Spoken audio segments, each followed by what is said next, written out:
In the previous video, we saw why God gave the law. It was never meant to save, but to reveal sin, expose our need, and ultimately point us to Christ. But that leads to a phrase we see often in the New Testament, and one that is frequently misunderstood. What does it actually mean to be under the law? Many assume it simply means obeying the Ten Commandments, or trying to follow rules. But the Bible uses this phrase in a much deeper and more specific way. To understand it, we need to look at how the Apostle Paul uses it. In Romans chapter 6, verse 14, Paul writes, "You are not under the law, but under grace." This is not a casual statement. It is a defining description of the believer's relationship with God. So what does under the law mean? To be under the law is to be under its authority as a system that defines your standing before God. It means living in a framework where righteousness is measured by performance and obedience to commands. In that system, the law does two things. It reveals what is right and it exposes what is wrong. But because it cannot transform the heart, it leaves a person in a constant cycle of striving and failure. This is why being under the law is not just about instruction. It is about condition. It means being under obligation to keep the law, and at the same time being under the consequences of failing to keep it. As Galatians 3, verse 10 explains, all who rely on the works of the law are under a curse, because the standard is absolute. If you break one part, you stand guilty. So being under the law is not a neutral place. It is a place of pressure, obligation, and condemnation. But this is exactly what the new covenant changes. In Romans chapter 6, verse 14, Paul does not simply say that the law is gone.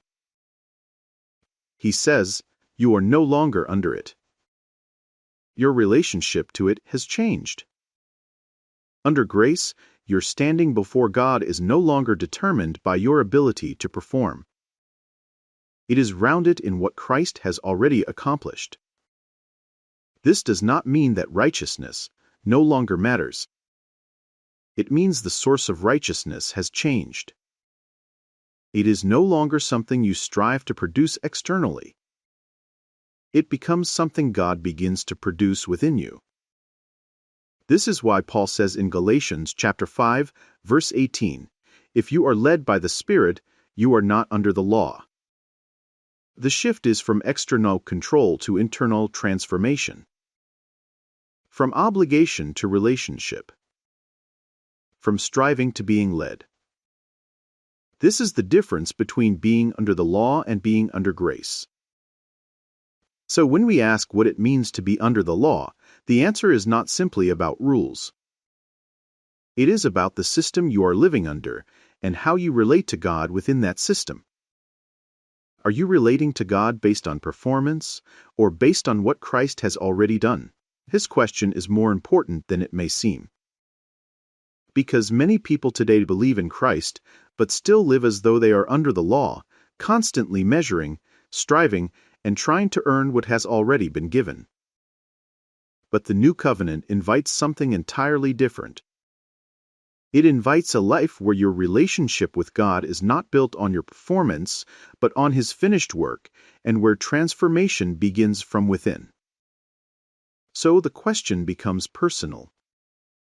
Are you living under the law, or are you walking under grace? And this leads us to the next step in our journey. If we are not under the law, then what does it mean to be under grace? That is exactly what we will explore in the next video.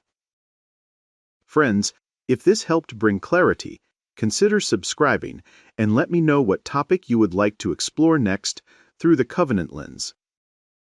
See you then. Bye.